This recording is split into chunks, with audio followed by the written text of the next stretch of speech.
ചെൽസിക്ക് എന്താണ് സംഭവിച്ചുകൊണ്ടിരിക്കുന്നത്? കാരണം ഇത്രയും മികച്ച രീതിയിൽ കളിച്ചുകൊണ്ടിരുന്ന ടീമിന് പെട്ടെന്ന് ആ ഒരു മൊമെന്റം നഷ്ടപ്പെട്ട ഒരു അവസ്ഥയായി. ശരിക്കും താളം നഷ്ടപ്പെട്ട ഒരു സിറ്റുവേഷനിലേക്കാണ് ചെൽസി പോയിക്കൊണ്ടിരിക്കുന്നത്. ഇപ്പൊ ലേറ്റസ്റ്റ് മത്സരത്തിൽ മാഞ്ചസ്റ്റർ സിറ്റിക്കെതിരെ ആദ്യം തന്നെ ലീഡ് നേടി ഡൊമിനേറ്റ് ചെയ്യാനുള്ള ഒരു സിറ്റുവേഷൻ ഉണ്ടായിട്ടും അവസാനം 3-1 പരാജയപ്പെടുന്ന ഒരു സ്ഥിതിയിലേക്ക് ചെൽസി മാറി എന്നുള്ളതാണ്. ഇപ്പൊ തുടർച്ചയായിട്ട് ഈ രീതിയിലുള്ള ഒരു സ്ലോപ്പി പെർഫോമൻസ് ആണ് ചെൽസിയുടെ ഭാഗത്തു നിന്നും ഉണ്ടാകുന്നത്. ഇപ്പൊ അവസാന 7 മത്സരങ്ങൾ നോക്കുകയാണെങ്കിൽ 7 മത്സരങ്ങളിൽ വെറും 6 പോയിന്റാണ് ചെൽസിക്ക് ലഭിച്ചത്. 3 മത്സരങ്ങൾ പരാജയപ്പെട്ടു, 3 മത്സരങ്ങളിൽ സമനില, പിന്നെ ഒരൊറ്റ മത്സരം വോൾസിനെതിരെ മാത്രമാണ് ജയിക്കാൻ സാധിച്ചത്. എവർട്ടനുമായുള്ള ആ ഒരു സമനിലയ്ക്ക് ശേഷം ചെൽസിയുടെ പെർഫോമൻസ് താഴോട്ടാണ് പോയിക്കൊണ്ടിരിക്കുന്നത്. എൻസോ മറസ്കയുടെ ഒരു മാജിക് എന്നുള്ള രീതിയിലൊക്കെയാണ് നമ്മൾ കണ്ടിരുന്നത്. പ്രത്യേകിച്ച് ഒരു മാസം മുമ്പൊക്കെ ടൈറ്റിൽ കണ്ടന്റേഴ്സ് എന്നുള്ള രീതിയിൽ ചെൽസി രംഗത്ത് വന്നിരുന്നു.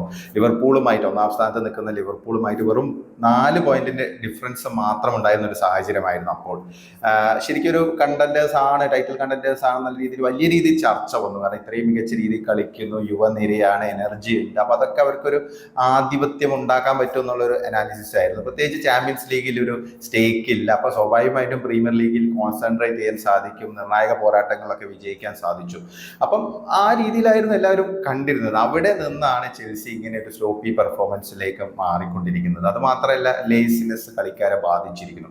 ഈ ഒരു ടൈറ്റിൽ കണ്ടന്റേഴ്സ് ആണെന്നുള്ള ഒരു വലിയ ചർച്ചയൊക്കെ ഉണ്ടായപ്പോൾ എൻസോ മറസ്ക അതിനെ മറികടക്കാൻ അദ്ദേഹം പറഞ്ഞു, ഞങ്ങൾ ടൈറ്റിൽ കണ്ടന്റേഴ്സ് അല്ല, ഞങ്ങൾ അങ്ങനെ കാണുന്നില്ല, ഞാൻ വ്യക്തിപരമായിട്ട് അങ്ങനെ കാണുന്നില്ല, ഞങ്ങൾക്ക് പ്രശ്നങ്ങളുണ്ടെന്നൊക്കെ അദ്ദേഹം പറഞ്ഞു. അത് ഒരു തവണയൊന്നല്ല, അദ്ദേഹം നിരവധി തവണ അത് ആവർത്തിച്ചിരുന്നു.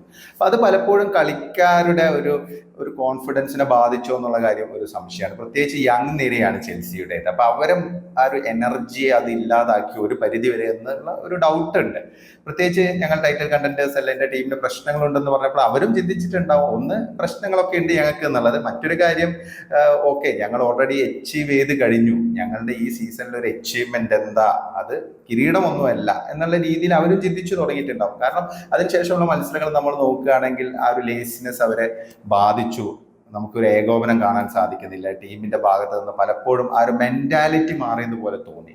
അപ്പൊ അത് ഒരു വലിയ പ്രശ്നമായെന്ന് നമുക്ക് തോന്നുന്നുണ്ട്. പിന്നെ ഈ ഒരു മത്സരത്തിലേക്ക് നമ്മൾ വരികയാണ്, മാൻ സിറ്റിയുമായുള്ള മത്സരത്തിലേക്ക് വരികയാണ്. സ്പെസിഫിക്കലി നമുക്ക് പറയുകയാണെങ്കിൽ തുടക്കത്തിൽ തന്നെ ഇത്രയും നല്ലൊരു അഡ്വാൻറ്റേജ് ആയുള്ള സിറ്റുവേഷൻ ഉണ്ടായിട്ട് അത് യൂട്ടിലൈസ് ചെയ്യാൻ ചെൽസിക്ക് സാധിച്ചില്ല എന്നുള്ളതാണ്. കാരണം ഒരു ഗോൾ തുടക്കത്തിൽ നേടുന്നു, അതും എത്തിഹാദ് സ്റ്റേഡിയത്തിൽ പോയി. പിന്നെ അത് കഴിഞ്ഞിട്ട് വീണ്ടും ഒരു ഗോൾ നേടാനുള്ള അവസരം, ഇനിയും 1-2 ചാൻസസ് ഉണ്ടായിരുന്നു. ശരിക്കും ഒരു 2-0 ലീഡൊക്കെ നേടാൻ സാധിച്ചിരുന്നെങ്കിൽ കുറച്ചും കൂടെ ബെറ്റർ ആവുമായിരുന്നു. പക്ഷെ അവിടെ നിന്നാണ് ചെൽസി മത്സരം കൈവിട്ടിരിക്കുന്നത്. പിന്നെ ചെൽസിയുടെ പ്രശ്നം, ഏറ്റവും വലിയ പ്രശ്നം എല്ലാവർക്കും അറിയാം, ഗോൾ കീപ്പർ റോബർട്ട് സാഞ്ചസ് തന്നെയാണ്. സാഞ്ചസിനെ വീണ്ടും വീണ്ടും ഇങ്ങനെ പരീക്ഷിക്കാൻ എന്തുകൊണ്ട് എൻസോ മറസ്ക തയ്യാറാകുന്നു എന്നുള്ളതാണ്. കാരണം ഒരു ബേസിക് ആയിട്ടുള്ള ഗോൾ കീപ്പറുടെ ഒരു ഡ്യൂട്ടി പോലും സാഞ്ചസ് ചെയ്യുന്നില്ല. എന്താണ് ചെയ്യേണ്ടതെന്ന് പോലും അറിയാത്ത രീതിയിലാണ് അദ്ദേഹത്തിന്റെ പെർഫോമൻസ്.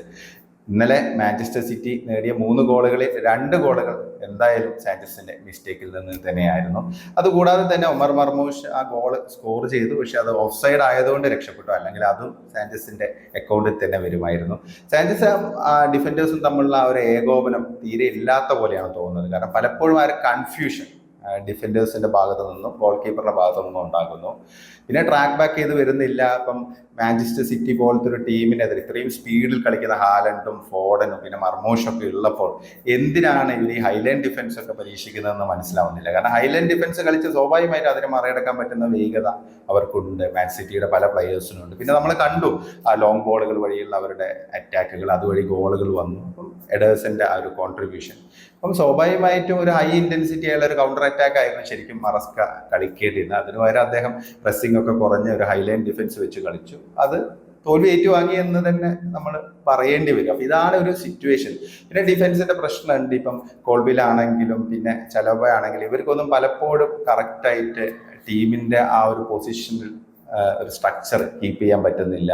പിന്നെ അതുകൂടാതെ തന്നെ ചെൽസിയുടെ മറ്റൊരു പ്രധാനപ്പെട്ട പ്രശ്നം നമുക്കറിയാം. കാരണം മുന്നേറ്റ നിരയിലെ ഗോൾ സ്കോറിങ് എബിലിറ്റി ഇല്ലായ്മ പലപ്പോഴും അത് ചെൽസിയെ ബാധിച്ചുകൊണ്ടിരിക്കുകയാണ്. നല്ലൊരു സ്ട്രൈക്കർ ഇല്ല, അല്ലെങ്കിൽ ഒരു ഫിനിഷർ ഇല്ല എന്നുള്ളത് ചെൽസിയുടെ വലിയ പ്രശ്നം തന്നെയാണ്. ഗോൾ കീപ്പർ ഒരു ഭാഗത്ത് നിൽക്കുന്നു, നല്ലൊരു ഗോൾ കീപ്പർ ഇല്ലാത്തതൊരു വലിയ പ്രശ്നം തന്നെയാണ്. അതിനൊപ്പം ഡിഫൻസിൽ നല്ലൊരു സെൻട്രൽ ബാക്ക്, എക്സ്പീരിയൻസ്ഡ് ആയി അല്ലെങ്കിൽ നല്ലൊരു ലീഡർഷിപ്പ് ക്വാളിറ്റി ഉള്ള ഒരു സെൻട്രൽ ബാക്ക് ഇല്ല. പിന്നെ മുന്നേറ്റ നിരയിൽ നല്ലൊരു ഗോൾ സ്കോറർ ഇല്ല. അപ്പം ജാക്സണൊക്കെ പലപ്പോഴും കിട്ടിയ അവസരങ്ങൾ യൂട്ടിലൈസ് ചെയ്യാൻ പറ്റുന്നില്ല എന്നുള്ളതാണ് ഒരു സിറ്റുവേഷൻ. പ്രത്യേകിച്ച് കോൾ പാമറിനെ പോലെയും അല്ലെങ്കിൽ എൻസോ ഫെർണാണ്ടസിനെയൊക്കെ പോലുള്ള പ്ലെയേഴ്സ് ഉണ്ട്. അവർ കറക്റ്റായിട്ട് ചാൻസസ് ക്രിയേറ്റ് ചെയ്യാൻ പറ്റുന്ന പ്ലെയേഴ്സാണ്. പക്ഷെ അതിനനുസരിച്ച് ഗോളായിട്ട് കൺവേർട്ട് ചെയ്യാൻ ചെൽസിയുടെ മുന്നേറ്റ നിരക്ക് സാധിക്കുന്നില്ല. അപ്പൊ എങ്കുങ്കു ഒന്നും ഒരു ഓപ്ഷനേ ഇല്ല. അപ്പം നേരെ ജാക്സനെ പിൻവലിച്ച് കൊണ്ടുവരുന്ന എങ്കുങ്കുവിനെയാണ്. എങ്കുങ്കു ശരിക്കും ഒരു വലിയ ഫെയിലിയർ ആണ്. ഈ ഒരു ജനുവരി ട്രാൻസ്ഫർ വിൻഡോയിൽ പോലും ചെൽസിയുടെ ഏറ്റവും റിക്വയർമെന്റ് എന്താ, അതിനനുസരിച്ചിട്ടുള്ള പെർസ്യൂട്ട് അല്ല നടത്തുന്നതെന്നാണ് നമുക്ക് തോന്നുന്നത്. ഇപ്പൊ നിലവിൽ പോയിന്റ് ടേബിളിൽ 6ാം സ്ഥാനത്താണ് നിൽക്കുന്നത്. 40 പോയിന്റ് ആണുള്ളത്. 23 മത്സരങ്ങൾ കഴിഞ്ഞു. ഇപ്പൊ കഴിഞ്ഞ സീസണിൽ പൊച്ചറ്റീനോയുടെ ശിക്ഷണത്തിൽ ചെൽസി 6ാം സ്ഥാനത്താണ് ഫിനിഷ് ചെയ്തത്. അപ്പൊ ഇനിയും താഴോട്ട് പോകുമോ എന്നുള്ളതാണ് ഒരു ആശങ്ക.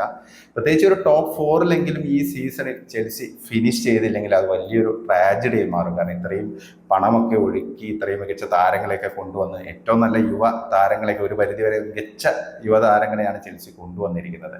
എന്നിട്ടും അവർക്ക് ഒരു സക്സസ്സിലേക്ക് വരാൻ പറ്റുന്നില്ല എന്ന് പറഞ്ഞാൽ കൺസിസ്റ്റൻസി ഉണ്ടായിട്ട് അത് നഷ്ടപ്പെടുത്തുന്ന അവസ്ഥ എന്ന് പറയുമ്പോൾ ഒരു ലേസിനെസ് തന്നെയാണ്. കാരണം ആ ഒരു എനർജി കുറവ് ചെൽസിയുടെ ഒരു നിരയിൽ കാണാൻ സാധിക്കുന്നുണ്ട്. ഇതാണ് ചെൽസി മാഞ്ചസ്റ്റർ സിറ്റി മത്സരത്തിന് ശേഷം ചെൽസിയുടെ ഒരു അവസ്ഥയെക്കുറിച്ച് പറയാനുള്ളത്.